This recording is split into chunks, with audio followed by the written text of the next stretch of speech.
Hello everybody, Foxy Games here. Welcome back to Final Fantasy XIV full story playthrough. I know we have a Sir Emmerich to rescue, but before we do that, we have to go ahead and finish up our Paladin story quest. So we're out here with Constant right now, and also a kitty. That's a kitty. Anyway.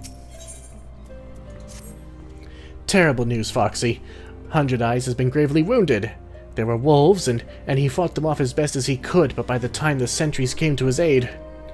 I went to see him earlier, but he turned me away and bid me fetch you. For the life of me, I cannot imagine why. Well, let's go find out. There's always some catastrophe, isn't there? Oh, jeez. I will do what I can to ease his suffering. Oh, he's not long for the world. Wolves. Swivin wolves. Reckon I've earned it. So, time to settle one last account. Go to Solxagil's grave. Dig it up. Take what you find and give it to the boy. Won't make up for what I did to my sworn brothers, but perhaps it'll go away towards redressing the balance. Of course, what we've done to the boy ain't hardly defensible, no matter what he says. What did you do? Were you the one who killed Solxagil? Well, let's go ahead and dig up the grave. What a grim task.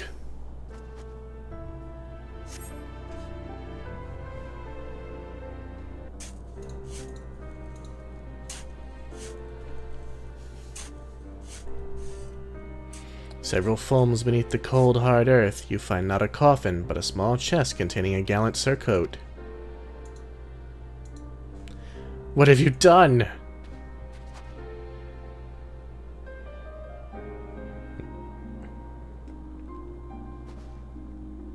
But how can this be? Why would 100 Eyes lie to us? That bastard, I'll have answers from him, from them both.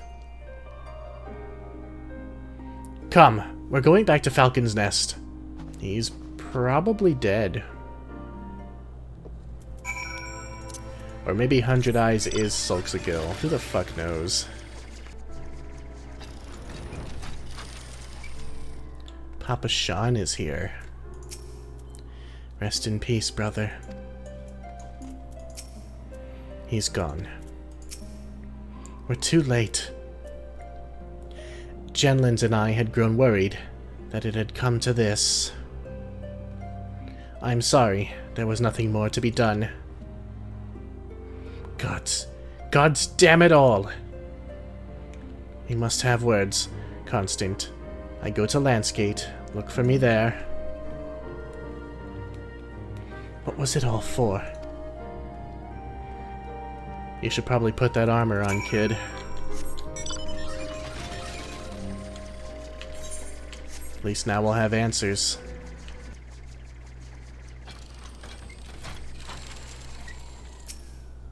Here we are. What do you have to say, Papa Sean?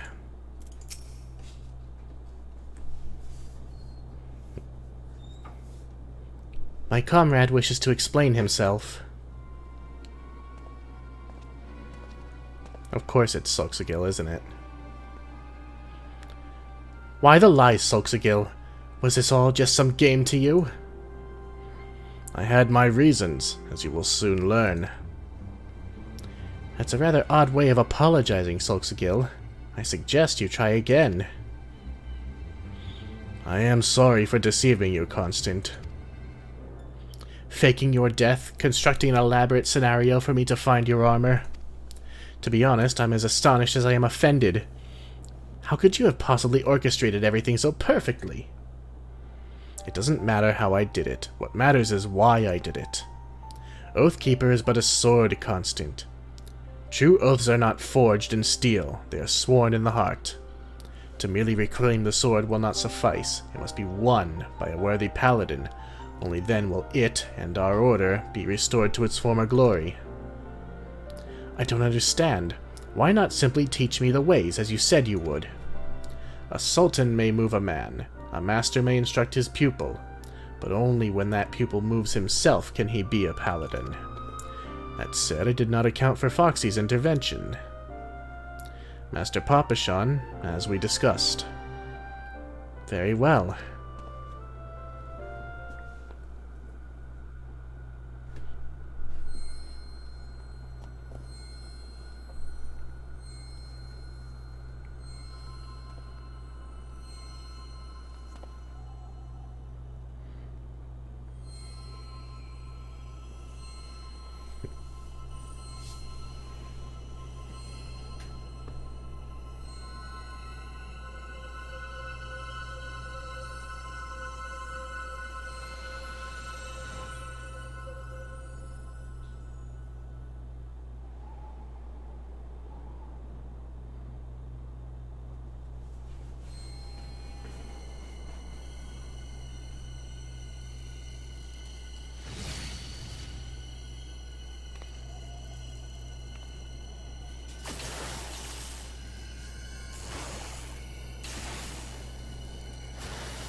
The souls we paladins wield are embodiments of our will. In keeping to our oaths, they grow stronger, more dominant. In the presence of a particularly pure soul, others may be compelled to yield. But when two souls cannot reconcile, when one cannot establish dominance, it can spell disaster. That seems awfully inconvenient. Oh, you have no idea. As the discordance between two souls grows, the ether builds and the souls grow unstable. Aye, their souls looked as though they were fit to burst with ether. Wait, you don't mean to say that their souls will be destroyed, do you? By the Fury, how do we stop it? You fight. Your souls demand it. You two cannot coexist as you are. One must rise above. That's the stupidest thing I've ever heard. We are paladins, defenders of the weak and needy. What madness is this, that we must face each other in battle? But if there truly is no other way... I will not renounce my oaths. I will become the paladin I was destined to be. And if that means that we must fight, then so be it. Indeed. This is unexpected. Well, I suppose we must take Solxagil's word for it. I am ready. Well, let's do it then. I mean, I'm clearly the better paladin, so we'll see.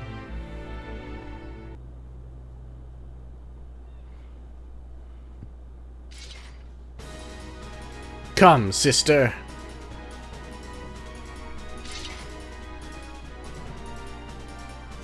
Let's see what you're made of, kid. There could be only one, Foxy. Face me. When did this become... Highlander?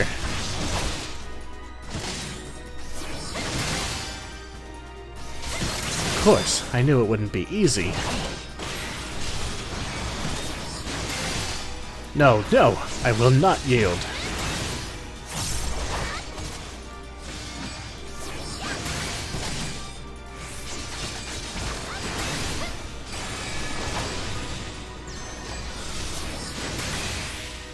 Oh, he's buffing himself.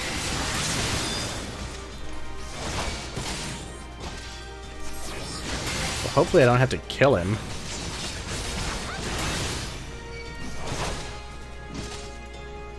Poke.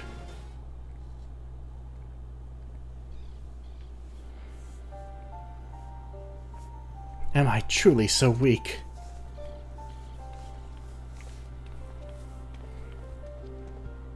No, Constant. Nothing could be further from the truth. You fought with honor and purpose. Do not be ashamed. Solxagil. Impressive. Truly impressive. Intrigue and deception that would put Lord Lolorito to shame. Ah, Genlins. Tell them the truth, Sulxagil. The whole truth. Figured it out, have you? Do you still have the soul I left for you at the 100 Throws? What? Oh, yes, here.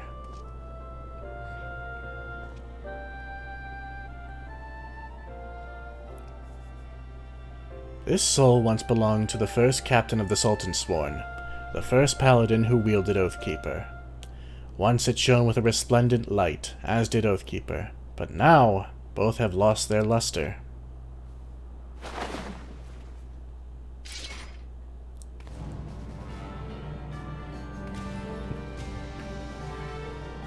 Oh shit. I have the sword, and everything I have done, that I have made you all do, has been for the sole purpose of making it shine once more. Of course. It's so simple. Wait, no it's not. It's needlessly complicated. What of your soul, the one you gave to Foxy when you first met? I yet have it, Sulxagil. Take it and restore Oathkeeper's light with your own.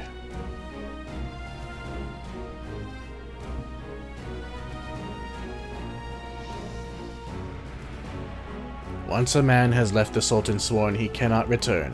My soul will no longer suffice. All I can do is show another the way, and ask that she do the same for her brothers and sisters. But she does not yet stand above all others. Not until she has bested me. Draw your sword, Foxy. The time has come.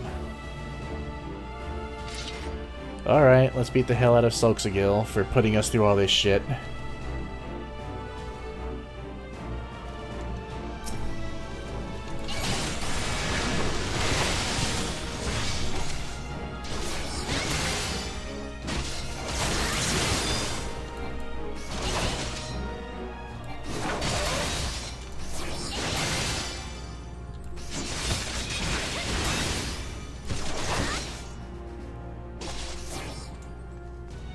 So basically... Oh, what is he doing? Probably went a Sheltron for this. Oh, probably, yeah. Basically, he was preparing our soul for the final conflict that would restore the gleam to Oathkeeper. Unbreakable. Can I stun him? Nope. Probably want a Sheltron. No? Okay, I have to break stuff.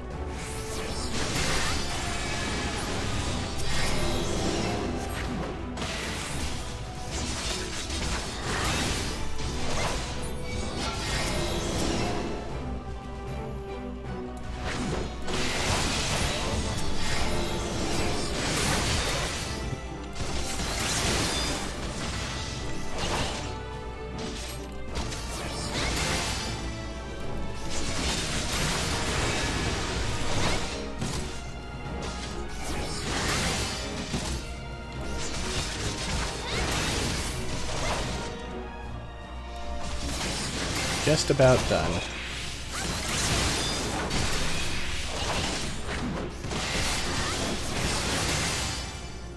Yes! Yes! That's it then.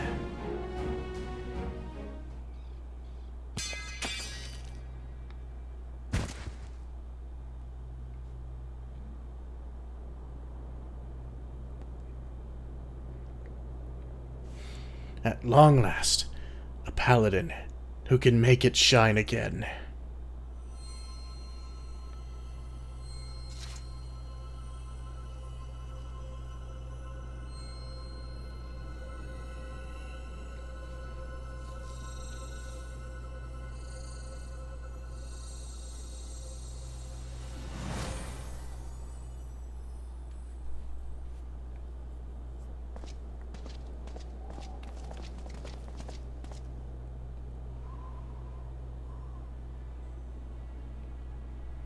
Behold, Oathkeeper, bestowed upon the first captain of the Sultansworn, stolen under my watch by the minions of the Monetarists. For years I sought to reclaim it, to redeem myself for my failure. A paladin swears allegiance to the Sultanate. A paladin shall be the sword and shield of the Sultanate. A paladin defends the people of the realm. 30 years I aspired to those ideals. 30 years I tried to live up to the example set by our founder, so revered that his very soul crystal would be set in Oathkeeper's pommel. For those legendary captains of Eld, the sword would shimmer with such brilliance that at night would be as day. Yet for 30 years I wore it. It shined for me but once. That was before it was taken from me, before I forswore my oaths so that I could reclaim it. Foxy, through all your trials and tribulations, you have remained true to yourself and to Eorzea. You continue to be an inspiration to us all. Come, take up Oathkeeper. Raise it aloft, and let it shine forth as a beacon unto all. It's huge.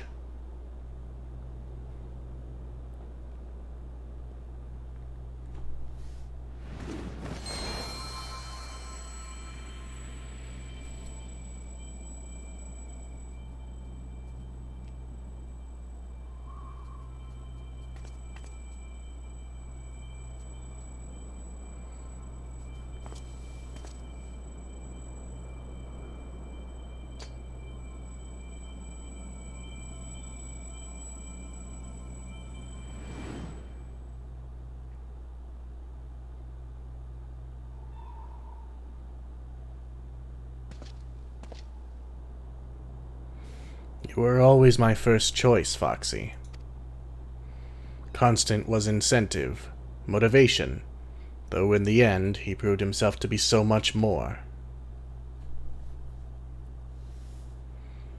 You're a right bastard, you know that? Doing all this just to make a bloody sword shine. Praise Halone that I found a proper mentor in Foxy. What the hell did I do? Well, I may not be the chosen one, but I'm still a free paladin. This is the path I have chosen for myself, and on it I will stay.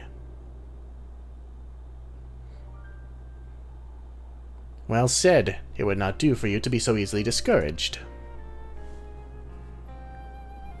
Genlins, I leave matters here in your capable hands.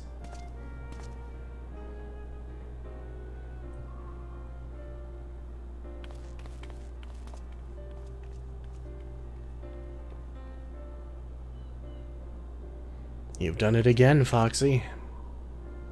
Oathkeeper may not shine for me as it did for you, but perhaps in time it will. But even should it not, I will not lose heart, for a paladin's virtue is not in the radiance of his blade, but in the righteousness of his actions. But what we decide to do every day, we will be good men, or not. Soxigil, Oathkeeper is returned to the Sultan Sworn. Will you not return to us as well?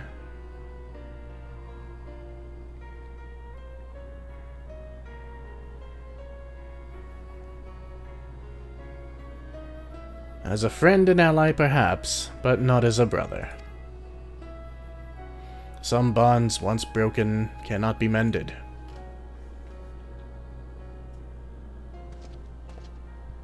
I thank you, Foxy, for all you have done. How strange that we must turn to a free paladin rather than one of our own to show us the way.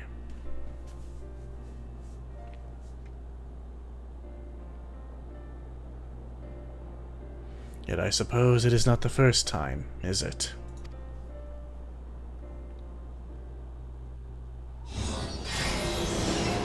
The fuck was that?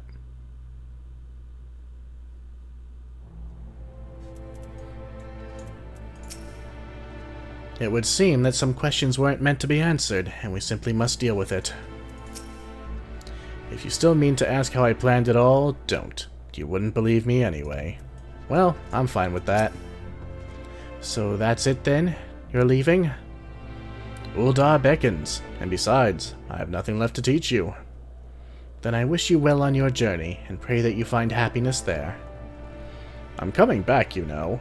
There's an awful lot of work to be done in Falcon's Nest, and I did make a promise to Hundred Eyes.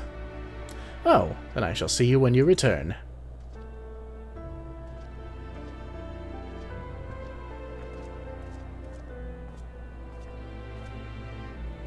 We should head back too, Foxy. Indeed we should. I'm still not quite sure what it was all for, but it seems to have ended well enough. I suppose you ought to get back to your grand adventures, and me to my paladining, or whatever you call it. Right then. It's been a pleasure, Foxy. Oh, but I warn you, the next time we cross blades I mean to win. Fare thee well. Alright, what did we earn from all this?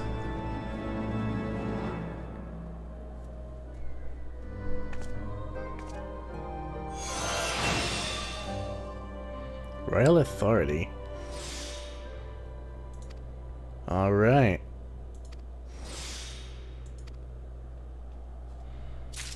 We are finished with Paladin quests.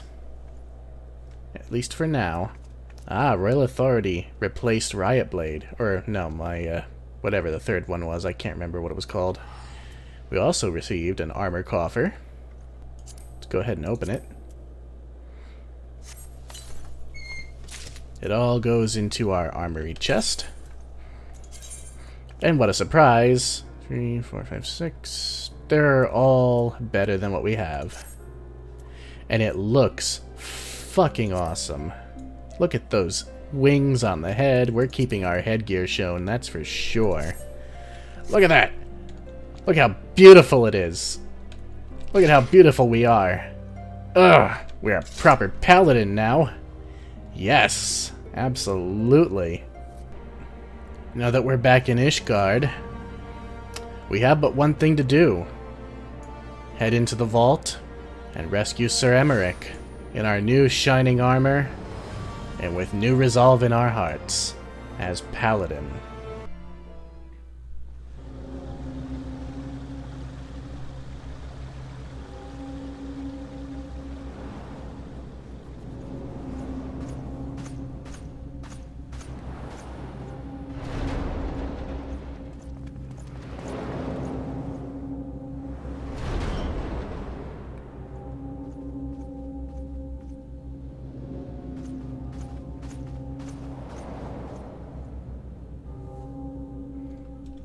Welcome to the vault.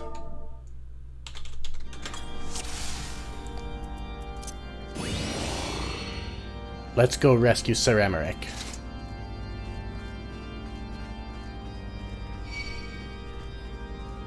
Here come our greeting party. Here comes, I should say. Let's take care of these guys first.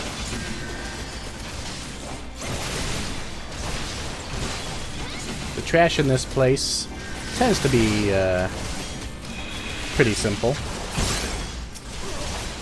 as it usually is. Alright, let's move. Ah, good. Peloton. Very good. It's also quite simple to grab aggro because... Oh, come on. As I finish saying that, somebody else pulls. They aggro first onto the first person to walk into the room.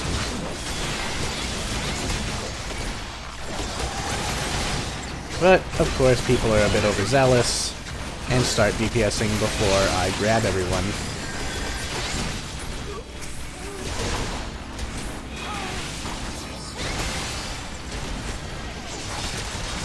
Oh yes, and I am level synced to level 58 here. I'm not even level 60 yet.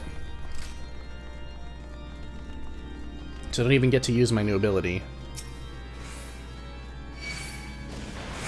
Incoming.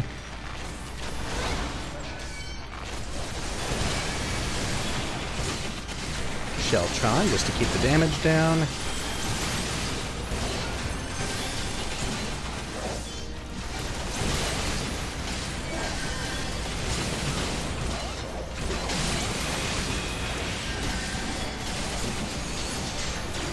Ah, they're all dead. Perfect.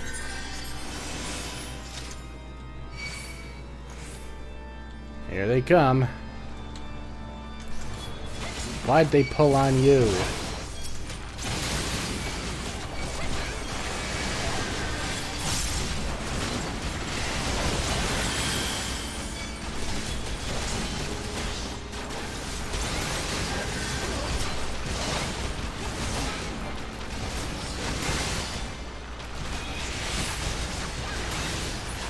That's that.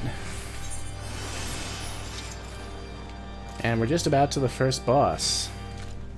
Sir Adelfell. And her entourage. Let's do this shit. Let's pull them over here so we can take out this deacon.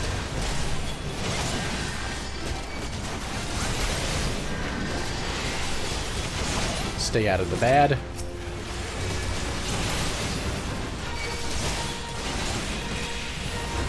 Now, you may think her HP has gone down way too quickly, and you're right. She's summoning something.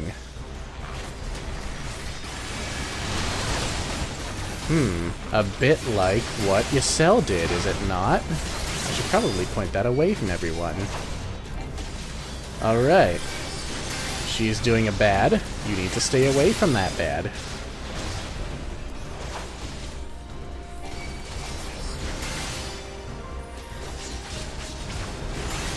For that bad, it hurts a lot. Also, don't go near these orbs. For they explode and leave a bleed effect.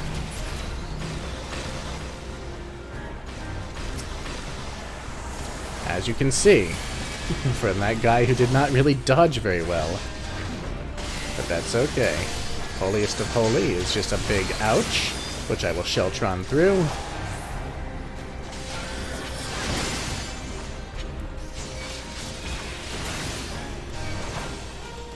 She's gonna dump a big old AoE onto that guy. It hurts a lot. I probably should have cast cover on him, come to think of it. Oh well. I did not Sheltron through that, and it really didn't hurt that much. I really need to make my hotbars a little bit better set up. Either way, she's about to go down, and we've got 2 ranged in our party, so...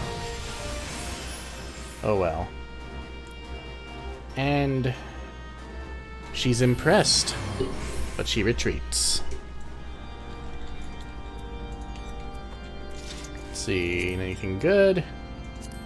Nope. Onward then. Sir Emmerich isn't going to rescue himself after all.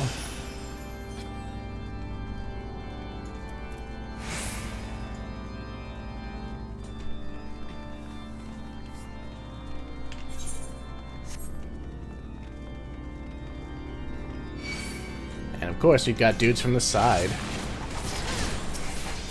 Let's pull them over here. I do want this treasure chest.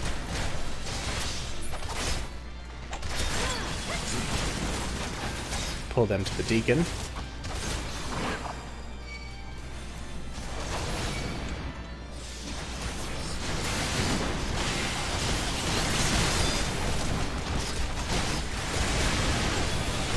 Are these any good? No, they are not.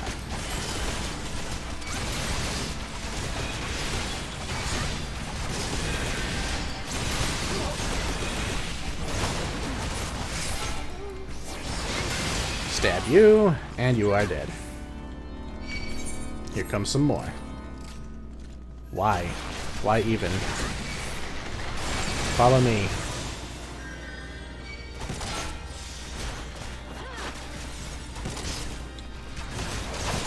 Because I want this treasure chest. Anything good? No. Yeah, maybe.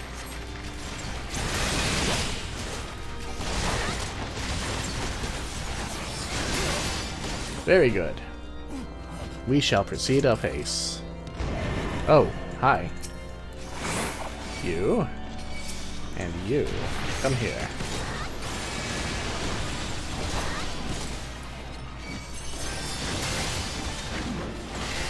Two very large automatons.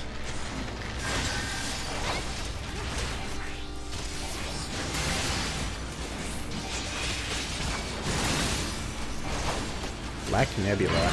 Oh yes. A very big AoE that we don't like.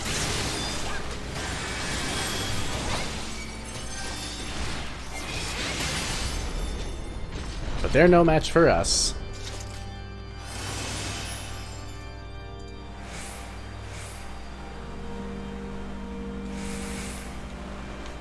We're getting higher up in the vault. Don't worry, Sir Emmerich. We're almost there.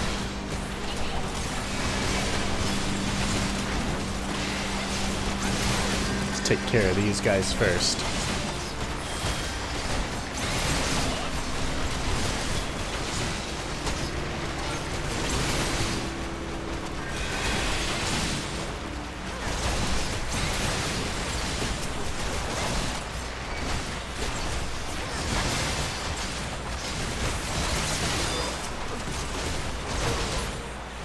Another down. And we have some strange looking contraptions here that look like chess pieces.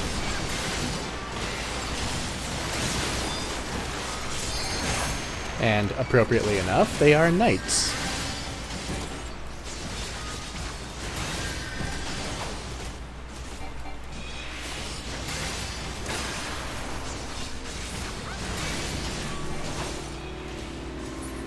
Why is this one attacking somebody else? Who knows?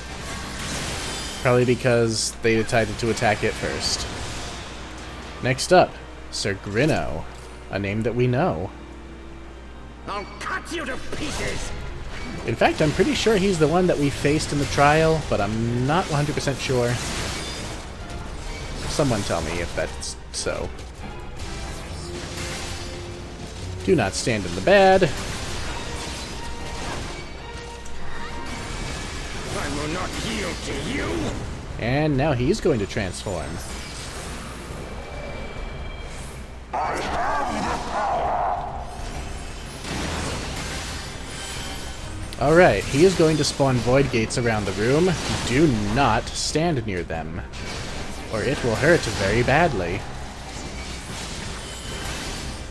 And don't get hit by that. Down with you! It will also hurt very badly. Do not stand over there, you fucks. Just always make sure you are facing a wall that does not face those gates.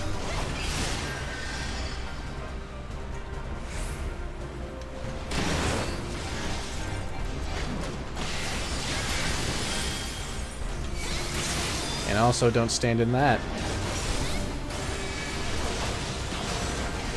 Oh, I was standing in the remnants of it. That's not good. Oh well, I'm fine. Thanks to our lovely, lovely healer.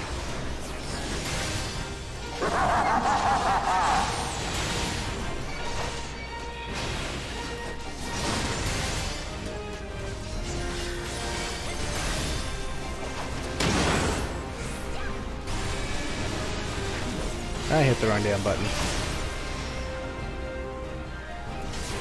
These guys keep getting hit with vuln stacks. Oh, the healer's dead. That's great. Well, I'm going to have to be very careful and hope that... Where's my clemency?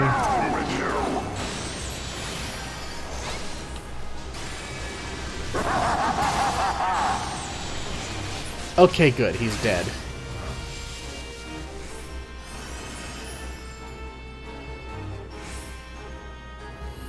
Healer is rezzing. They rezzed all the way back there, god damn it. They couldn't wait a few more seconds. Can't use that. So let's just wait for the healer. Ah, there they are. Very good. Alright. Looks like the healer is ready again. Let's go.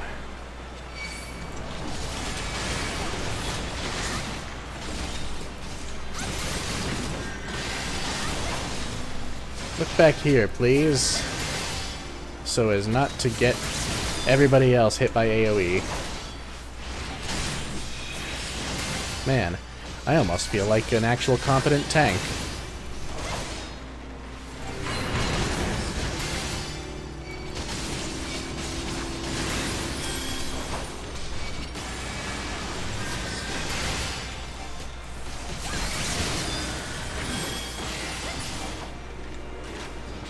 Dead.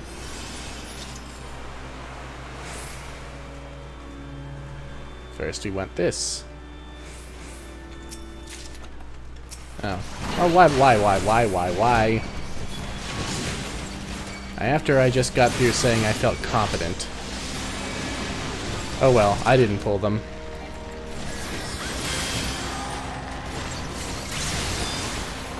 So I think I did. I'm gonna say I didn't anyway, because that is what a tank would do.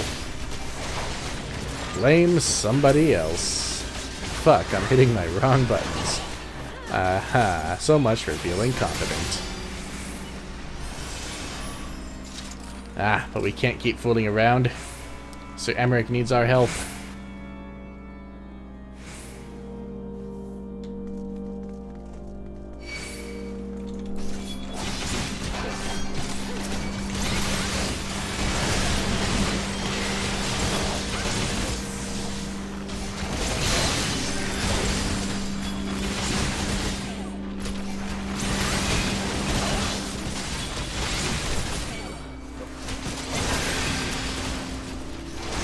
Only one more. Dead. And more treasure. Lovely. And it's, not for me. Let's kill this priest.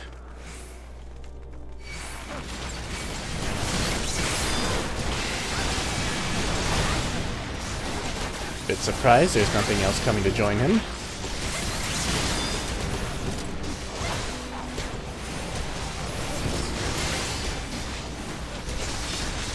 Oh, he's trying to summon something, but he died first. Uh-oh. Well, he didn't die in time.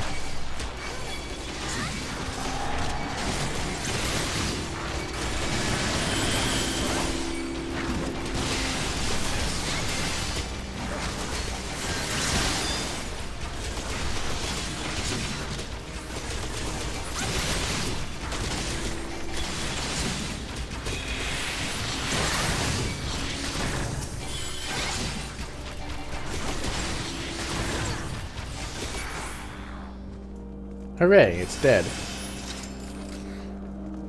And we come to the final confrontation.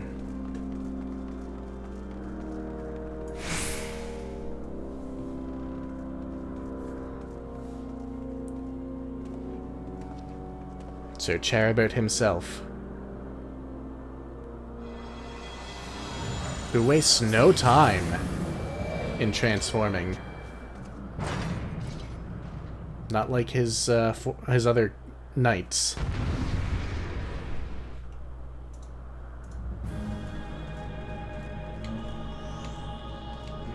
Let's put this traitor in the ground. Filthy rats!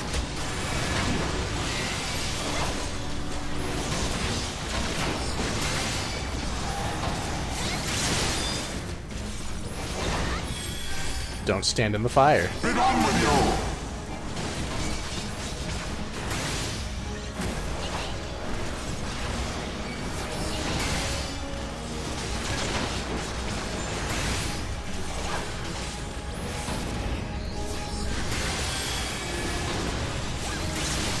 Oh yes. Just like Sunken Temple of Karn, these things come by, and you need to not get touched by them.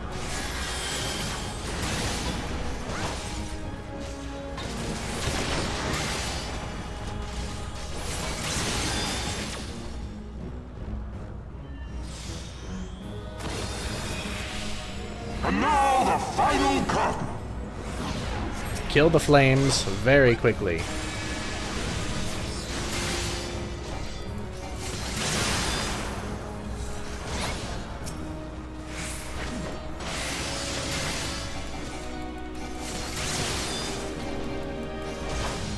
If there are any flames left by the end, he'll probably kill us.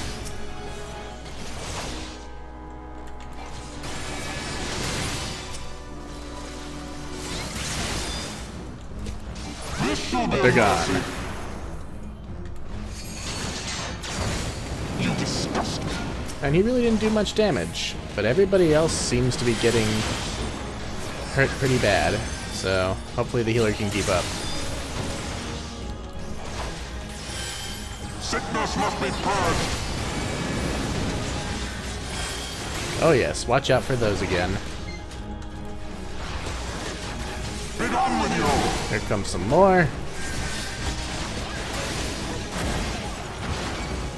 I prefer to walk through them, that way it's done and over with. Sickness must be purged.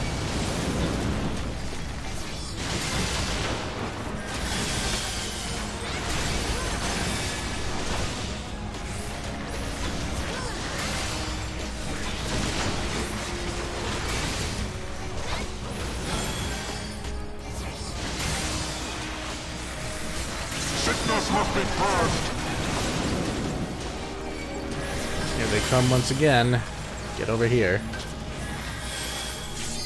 Be done with you. Limit break's ready. Somebody should probably do that.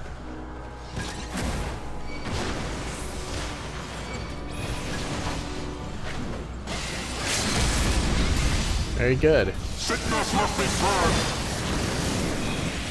That's that. Sir Grinno is defeated.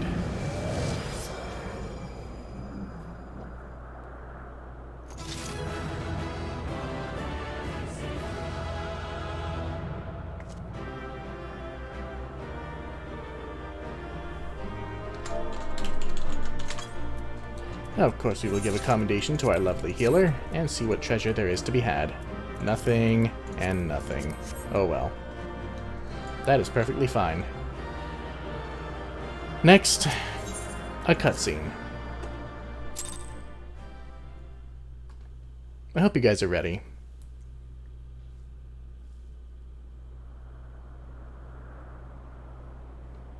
Our power! How can this be?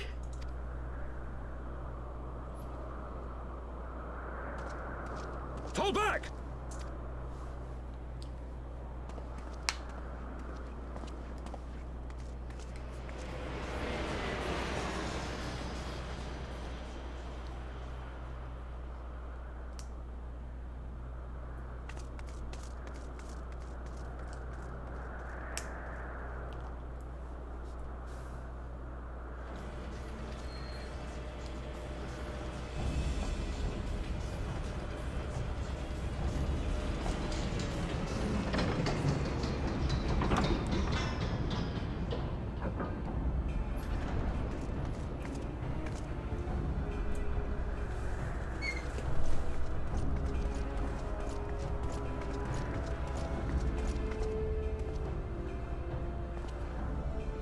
Father, please!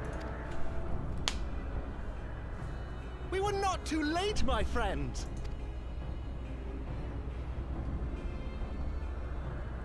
Why must you do this, Father? Nidhogg is fallen. There is no need for further deception.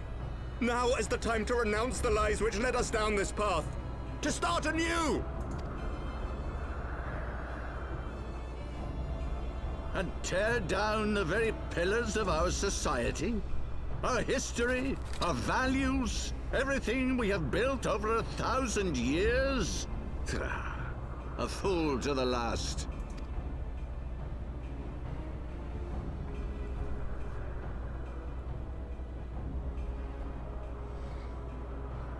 Let's get this old codger.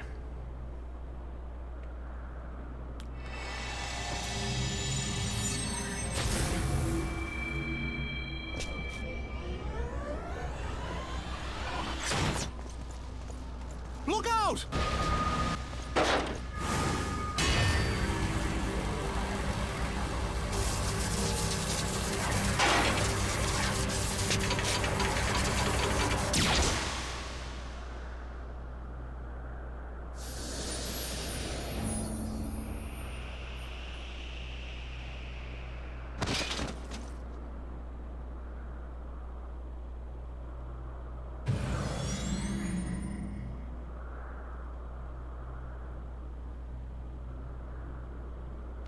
Go.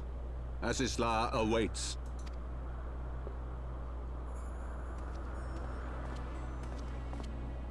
Lord Orchefort!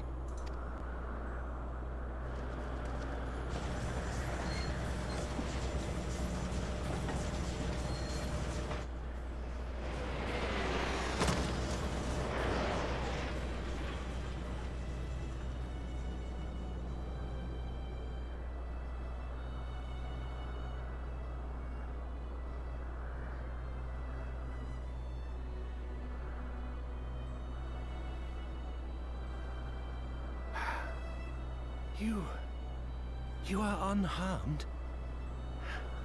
Forgive me. I could not bear the thought of...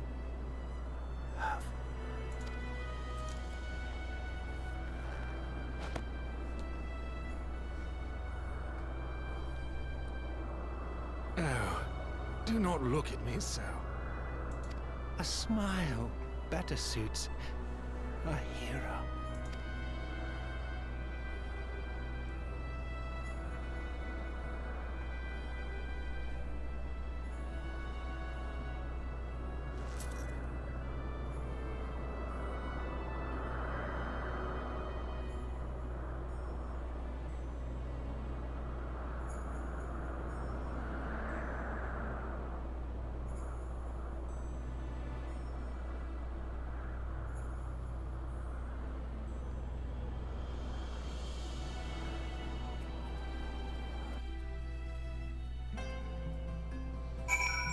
Oh, years later, and that still gets me. Lord Orchefort is gone. He sacrificed himself so that we might live.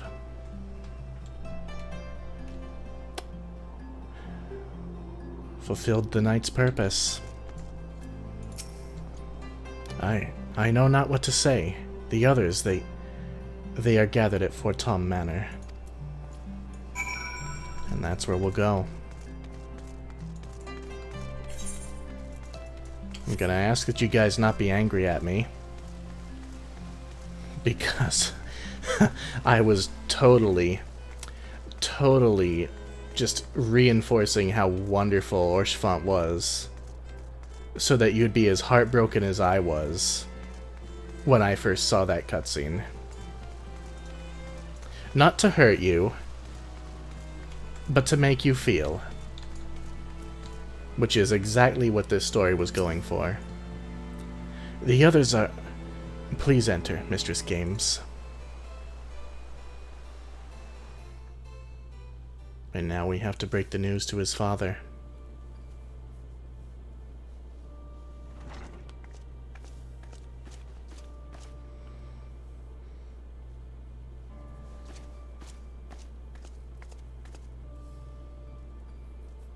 Don't. Please. A knight lives to serve, to protect, to sacrifice. There is no greater calling.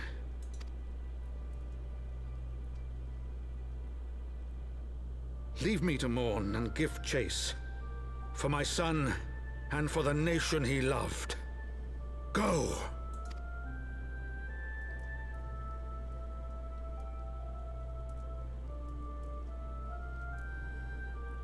His sacrifice shall not be forgotten. My son.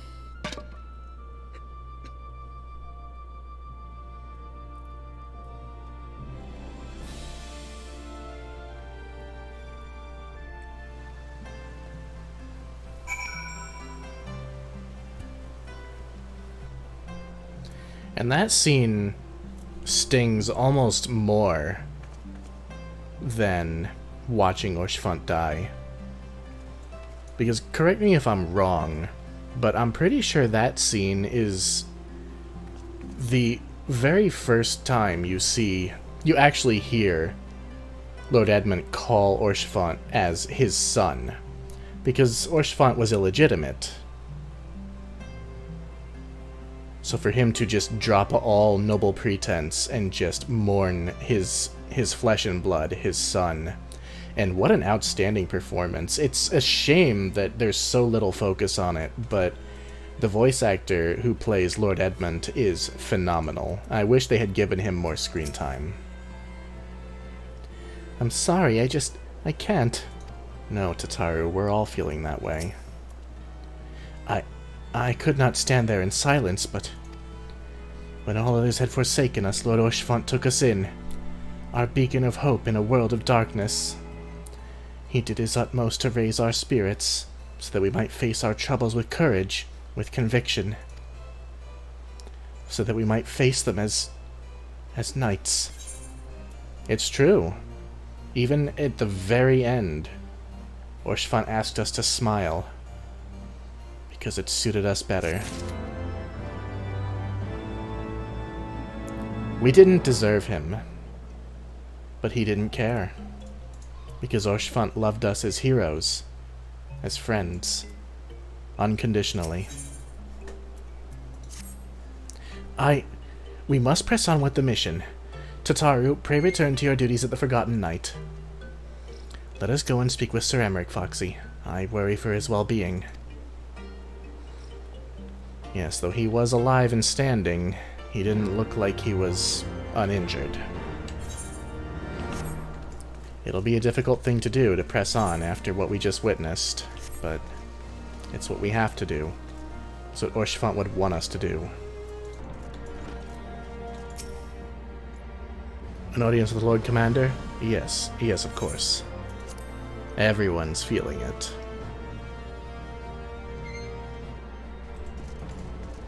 Estinian. Curse those bloody whoresuns and piss on their swithing round table. I agree. Alphino is at a loss for words. Sir Emmerich. How are you doing, Sir Emmerich?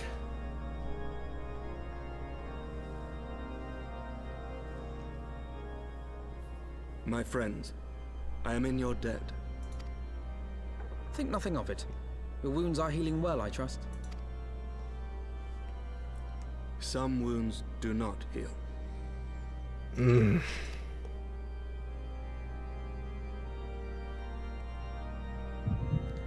Oh.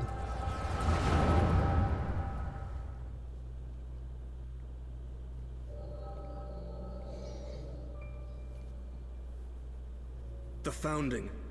The Scriptures, 1,000 years of lies, all to deceive the common man. Nay, our own brothers and sisters. For the blood of the Knights 12 flows within all our veins. You knew this to be true. You knew, and you concealed it.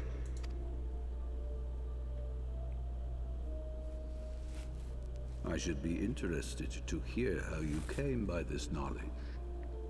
But yes, you have the right of it.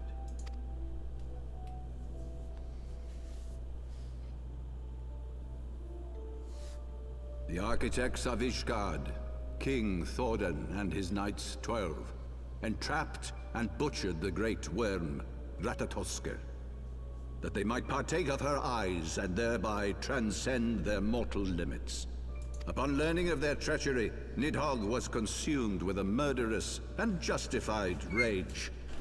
I dare say you know what followed. The great worm slew the king and half of his knights. Aye, but Nidhogg was subdued, and his eyes plucked from their sockets by the knights that remained. Their one mistake was to show mercy, for from his brother Hreysvelgr did Nidhogg receive a new eye, thus rejuvenating his form and empowering him to embark upon an eternal quest for vengeance. Whilst Thordan's son Haldreth took one of Nidhogg's eyes and learned to wield its power in defense of his people. Thus was the first Azure Dragoon born, and ever since that time, his honored successors have risen to drive Nidhogg from our lands whenever the worm has returned to plague us.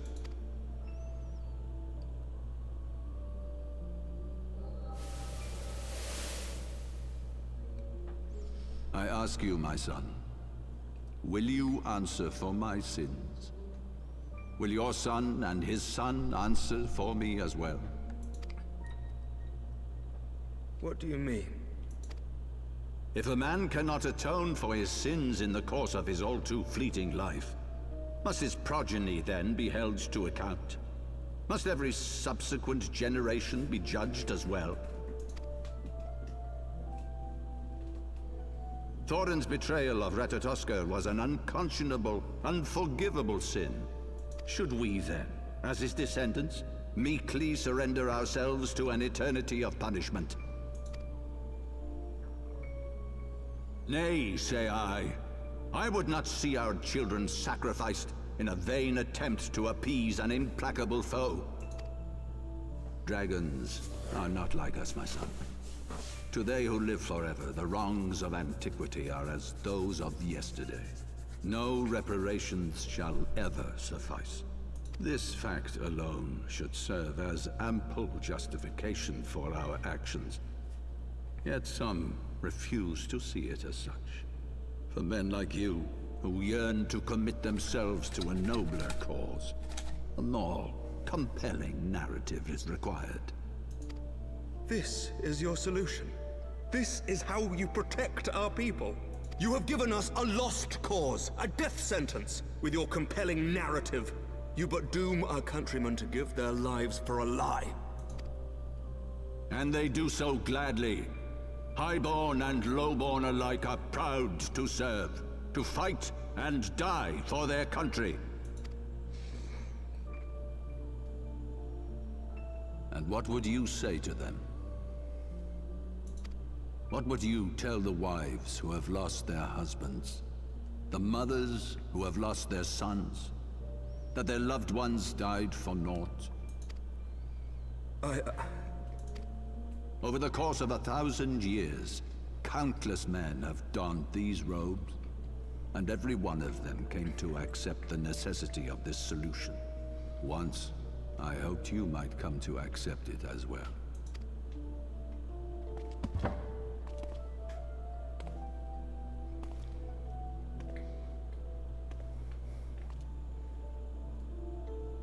Do not despair, my son. Soon I shall free us from the sins of antiquity, and bring about the change you so fervently desire.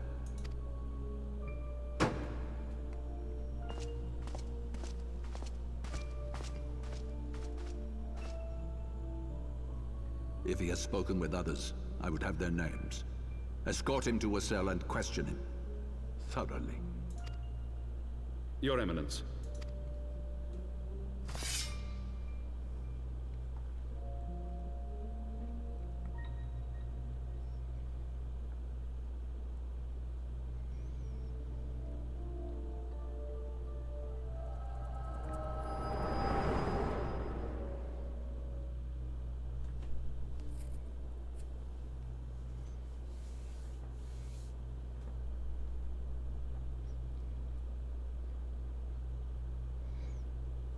You saw something, did you not? A vision of the past?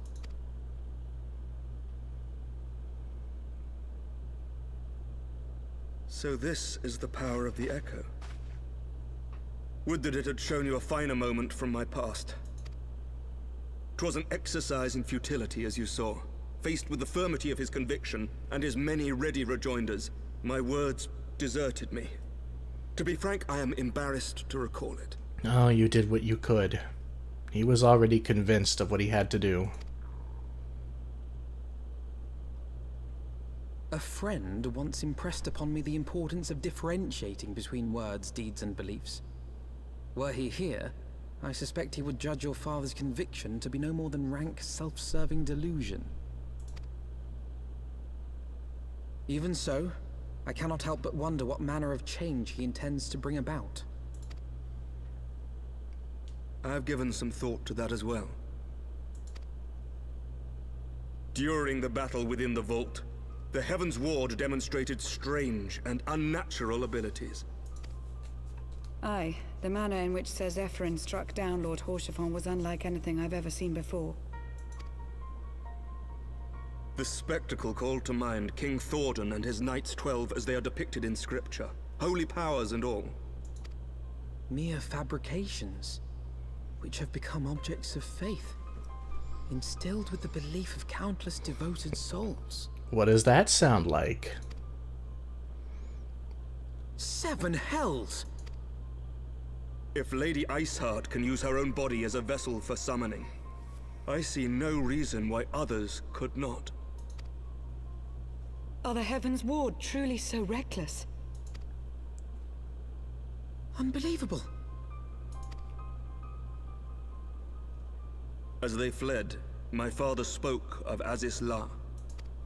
Though I know not what he intends, I fear no good shall come of it. His ambitions are too great, and his minions too powerful. We must find the Heaven's Ward and stop my father before it is too late.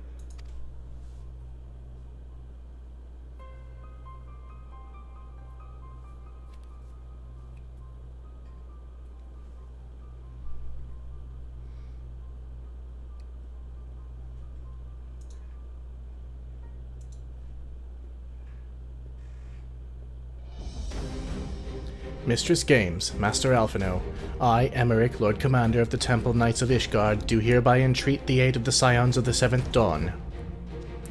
Our aid in preventing whatever it is that the Archbishop intends. Your aid in bringing him to justice. Too much blood has been spilled for the lies he perpetuated. No more. Life for death. I will have Sir Zephyrin's heart for what he did to Orchifont. Yes. Yes, of course. You two were close, I know.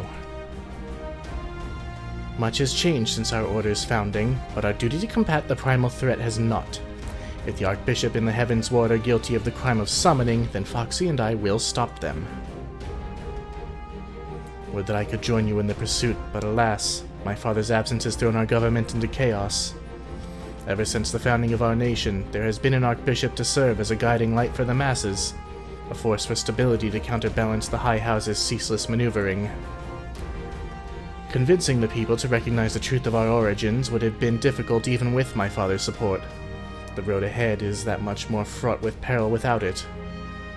Yet walk it we must, for unity is more vital to our survival than ever. After all, Nidhogg's death did not mark the cessation of Javanian hostilities. Far from it. We will have great need of each other in the days to come. You may ever count on my lance, Sir Emmerich. To my dying breath, I shall defend Ishgard from the Horde. If I may, Lord Commander, I would like to assist the Scions in their search for the Archbishop. Foxy, Master Alphino, pray attend me outside. Very well. With me, Foxy. I believe we have much to discuss. No time to mourn. We have a kingdom to save. And vengeance to be had.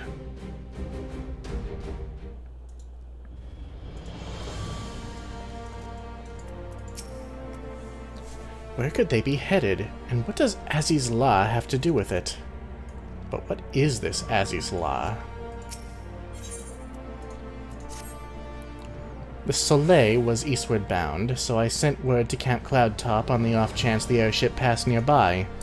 Shortly enough, Lady Lynette informed me that it had been sighted by her scouts. Then the Archbishop is somewhere in the Sea of Clouds. Or was not long ago. The airship has not been seen since it disappeared into the northern reaches near the Blue Widow.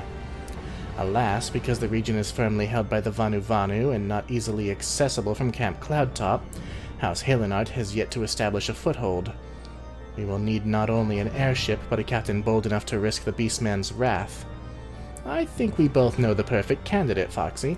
Let us pay a visit to Master Garland at the Sky Steel Manufactory. I see. Then I will take my leave for now. There are other matters which require my attention.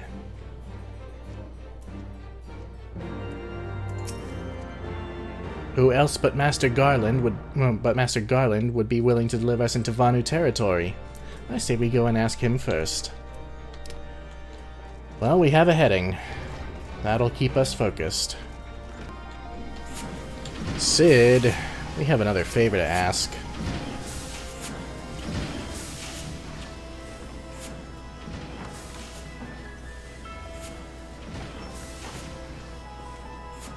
Ah, the dastardly duo. What mischief have you two been getting up to lately?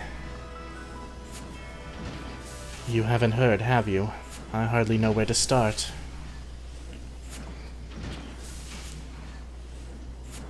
Let me tell him.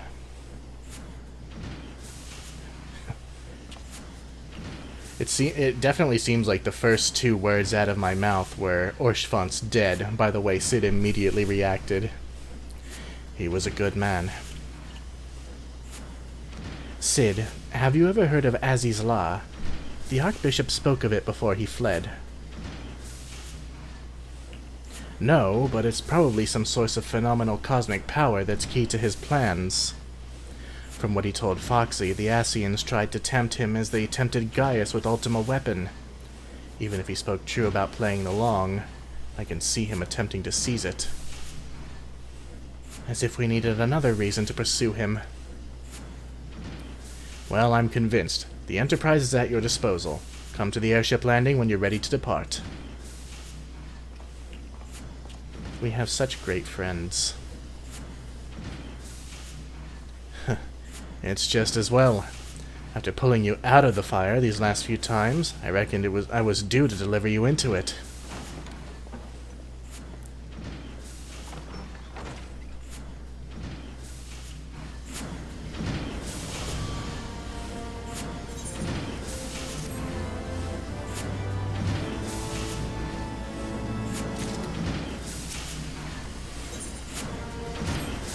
Into the fire, is it? In that case, I should inform Tataru of our plans. Pray go on ahead to the airship landing. I shall join you anon. Yeah, I don't want to deal with Tataru's crying again either. Not that I don't feel bad for her, just... there's been enough sorrow. Ah, there you are. Good to see you again, Foxy. It'll be a pleasure to have you aboard the Enterprise again. I heard about your man Orshfont. Sorry for your loss, Foxy. You know, I could see Foxy being a bit enamored with Orshfont. I mean, he's charming, he's handsome, he's confident and... oh, what's the word? Optimistic to a fault. That's the word I was searching for. I imagine she would be terribly stung by his death. The boys have been hard at work preparing for our flight, and I'm pleased to say we're ready to depart.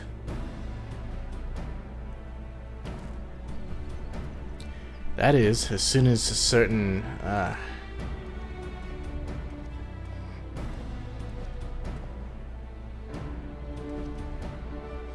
Pray forgive me my lateness. Tataru and I had much to discuss. We still have no news of the missing Scions, but she assures me that Urianger and Riol are pursuing promising leads. Well, that's good news. Come, come, we can continue this discussion aboard the Enterprise. Good idea. I'd rather keep moving. God, I can't get over how nice that armor looks. Oh my god, that's one cute cat. And her name is Lakoneb. I kinda like that. Hello there, madam. So you know I'll be available to ferry you back and forth once the chief charts a course. Deputy President's orders and all that. Ugh, fuck, she's cute. Is it a she? That might even be a dude. Nope, I see some tiny boobs. So it's a girl. The others are waiting for you aboard the Enterprise. Foxy, shall we get going? Let's go.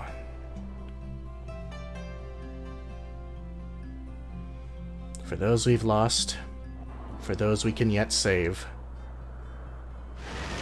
we have to stop him. To the northern reaches of the Sea of Clouds, where countless isles yet remained uncharted.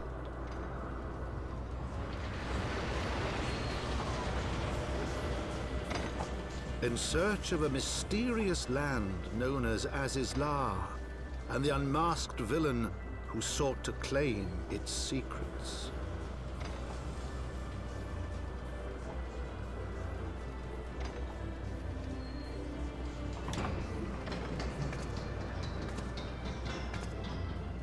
Oblivious to the new threat which followed in their wake, they came.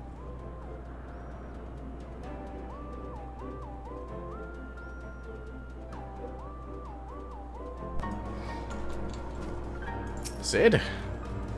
We'll keep the Enterprise here for now, but if you need to head back to Ishgard, you can use that standard to signal for an Ironworks airship. Don't worry, we charted a route safe enough for others to fly, unless that Primal shows up, but what are the odds of that, eh? Don't tempt it, Cid. Wedge? We'll stay in touch with your Temple Knights, friend, don't you worry. The Enterprise is ready to fly at a moment's notice. Just come running if you run afoul of something you can't handle. We sure will. I see an ether current. From here, Camp Cloudtop looks rather far. Ahem.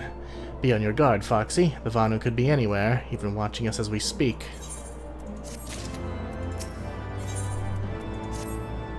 Assuming the Soleil is here, I doubt she will come to us. We should begin searching the isles in the earnest. Of course, we must remain vigilant for Vanu scouts as well. I'd rather avoid needless bloodshed. Indeed. Ah, this place is beautiful. It's almost unfitting for what we just went through. But we'll have time to mourn later.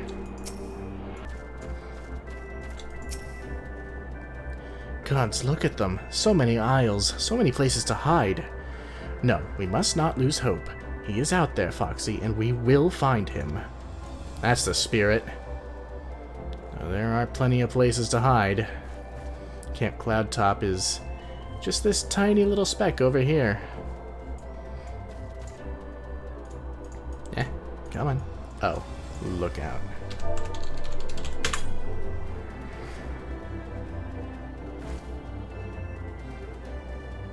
You search the skies for the Soleil, but see nothing resembling the missing airship. Alright.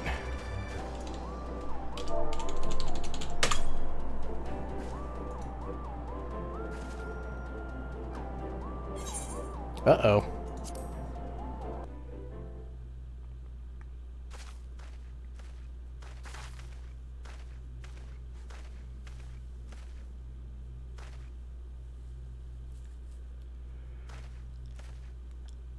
Mayhap this effort was doomed to failure. Begs mercy of netherlings, does not fight, does not wish to die. Was that a Vanu being attacked? By whom?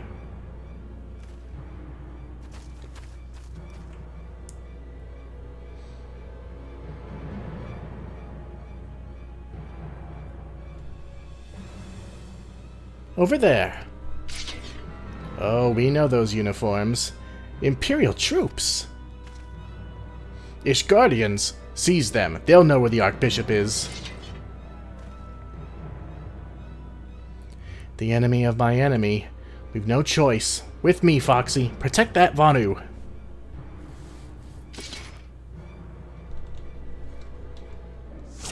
Well, we haven't had to contend with the Empire in a while. But I am itching for a fight.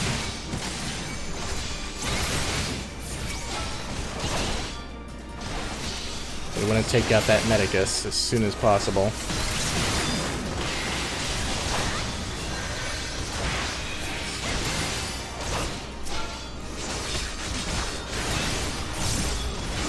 Protect me!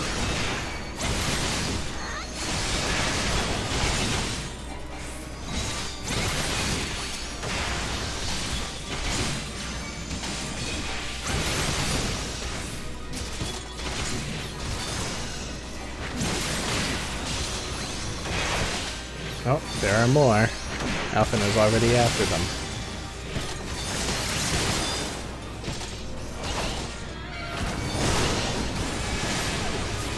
Ah, here comes a War Machina.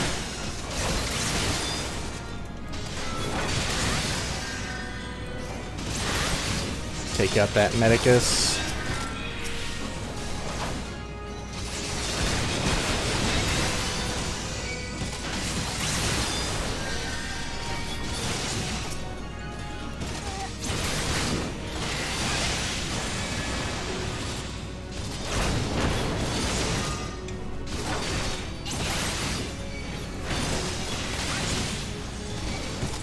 Alphino, you're not doing too bad over there. Ah. Your fight is with me, motherfucker.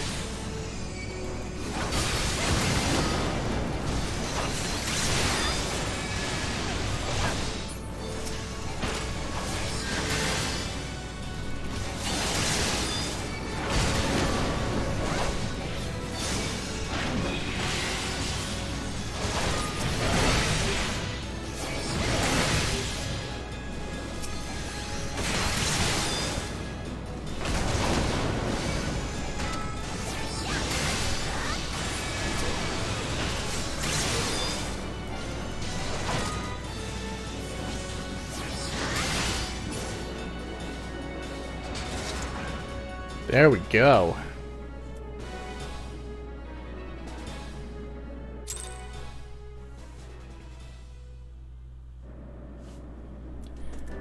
Well, the Vanu looks to be okay. And so we live to fight another day. Indeed. Netherlings save Vanu from certain death. Showers Netherlings with thanks like summer squall. Lanu Vanu knows not what wind bears Netherlings to cloud sea, but warmly welcomes them. Shows gratitude where gratitude is due. Yeah? Maybe you have some info. Lanu Vanu owes much and more to Netherlings. As saviors, as heroes, Zundu welcome you. To village we go. To north. Come, come. Well, maybe we have a lead.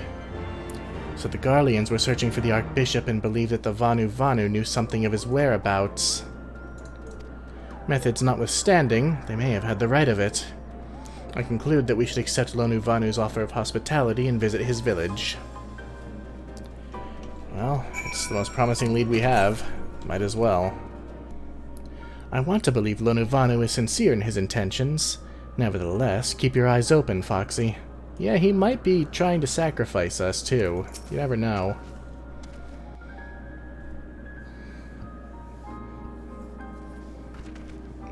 Like breeze guides leaves to rest.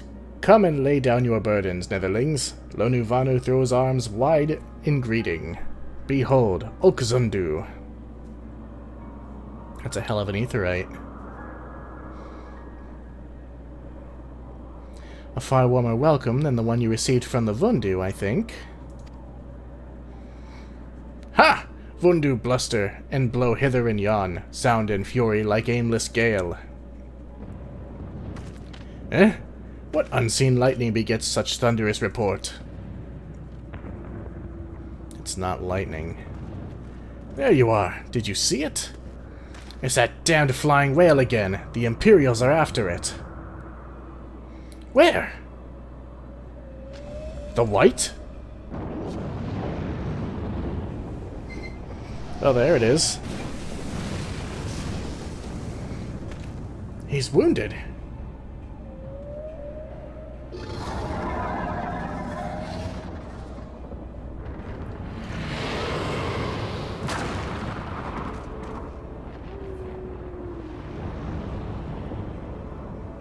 By the 12, did the beast just eat that island? Oh, insatiable wight, oh devourer of worlds, why must you torment us? Bah! Lanu Vanu wastes no more words on his unfathomable deeds. Come, Netherlings, come and break words with Chief of Zundu. Yeah, the Imperials can have their fun with the whale.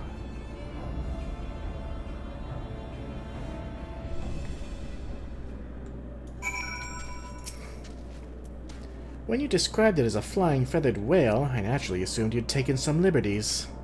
No, we were being literal. It'll take a lot more than Imperial cannons to bring that beast down. They can sure try, though. I won't really, I won't begrudge them the effort. With wisdom deep as Nether's and eyes clear as cloudless blue, Sonu Vanu speak for Zundu. Hearken to his words. Sure. We might as well.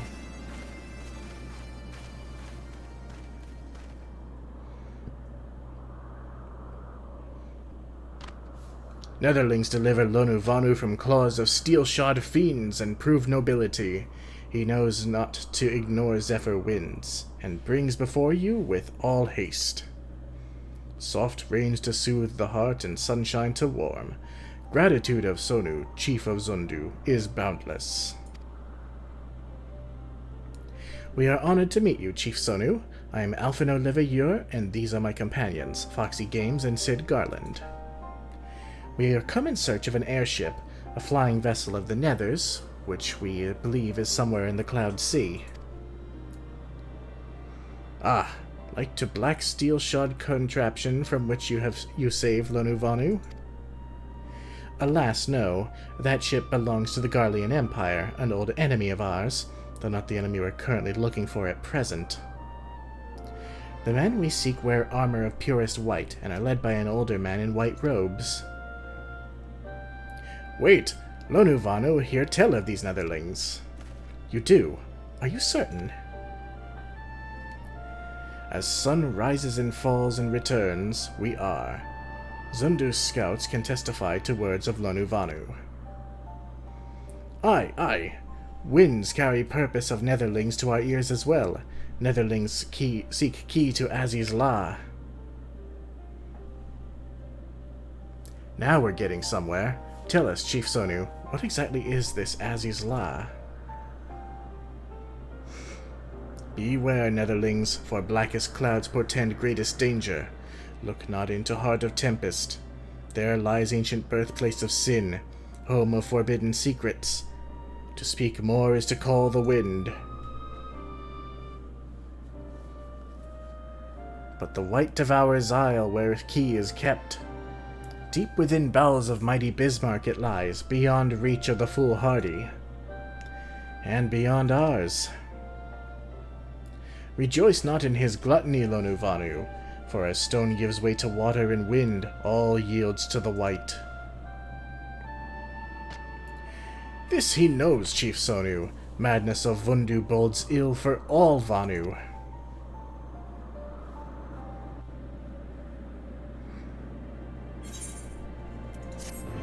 So it would seem access to Aziz's law is currently inaccessible.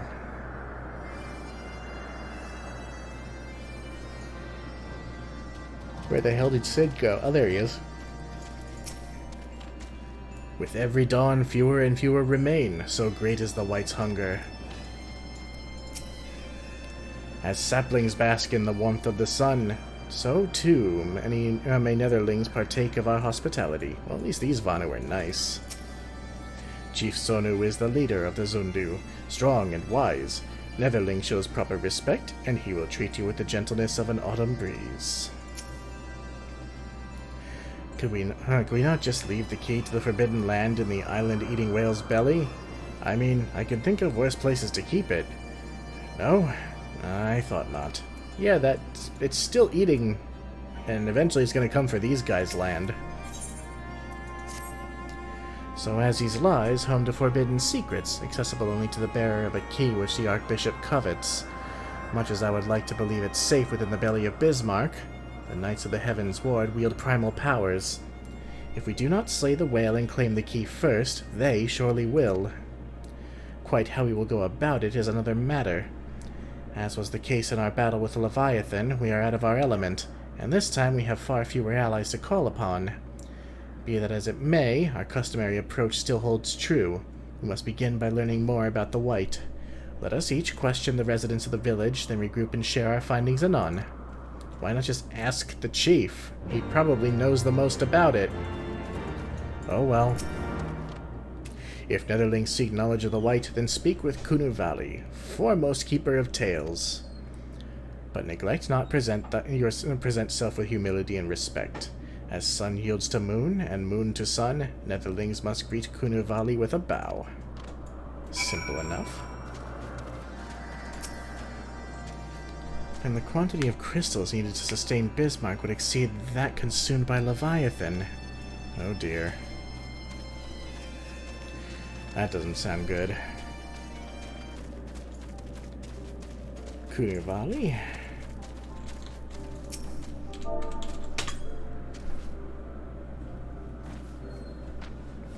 Zephyr winds at your back, and sunshine to warm your brow. Traveler from below, Kunu Valley, keeper of tales, hears your words. Oh, it's a lady, and she remembers.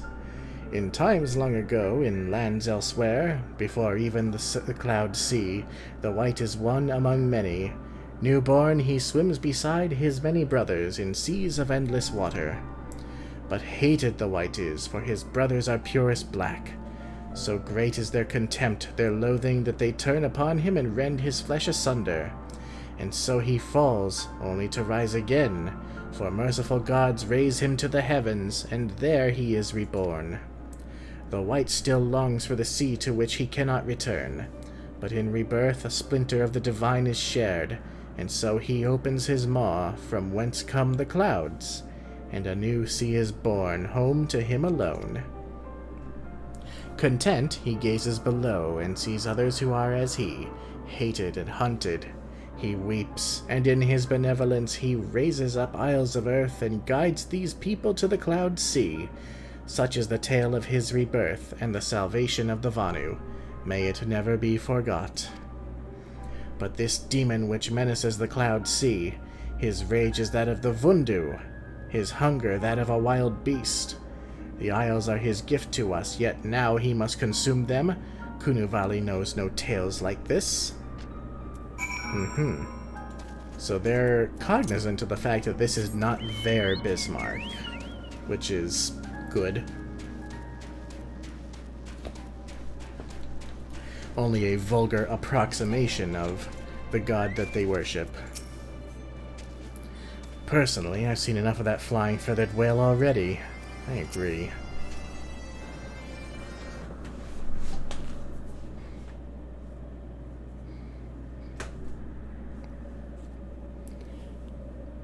So according to the Vanu, the Sea of Clouds and the Floating Isles were gifts from Bismarck to his people. Gifts which he has taken to eating, yes. Technically within his rights, I suppose, if perhaps a little ungenerous. Gods, eh? But what of you, Alphino? Did you learn aught of value? Alas, no. That is, unless you have an interest in the intricacies of Vanu sky fishing. Sky fishing? My gods, that's it! Alphino, my boy, I could kiss you! He'd probably prefer if you didn't. From what we have observed, Bismarck is a creature of pure instinct, driven primarily by hunger. When wounded by the Imperials, it fled, but not before devouring another island to restore its strength. What I propose is this. We tow a suitably appetizing island through the Sea of Clouds, in essence fishing for our flying whale. Once we draw Bismarck out of hiding, we shall use dragon killers to fire grapnels into the beast's hide, and then reel it in close, enabling our resident Icon Slayer to engage it directly. A bold plan, Master Garland, but an exceedingly dangerous one. Should Foxy fail to subdue the creature, she would almost certainly be eaten along with the rest of your appetizing island. We've dealt with things like this before. It's basically like Leviathan. Oh, she won't fail. And if anything does go wrong, I'll be at the helm of the Enterprise ready to tow her out of trouble. I wouldn't entrust a task like this to anyone else. Nor I. I trust you have no objections to my joining you as well. Not at all. The more the merrier. Right then. It seems the boys and I have a lot of work to do if the Enterprise is to be ready for our fishing trip. While you two need to find me some bait. And not just any island, mind. I want a mouthful at most. Well, we have plenty to choose from, that's for sure.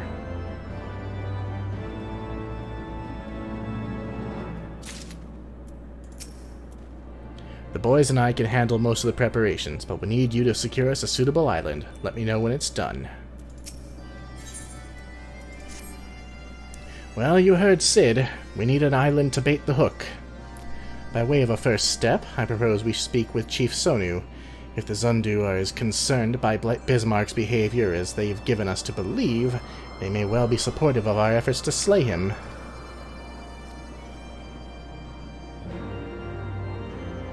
They may very well be. So we'll go and have a word with them. But we're going to do that in the next episode.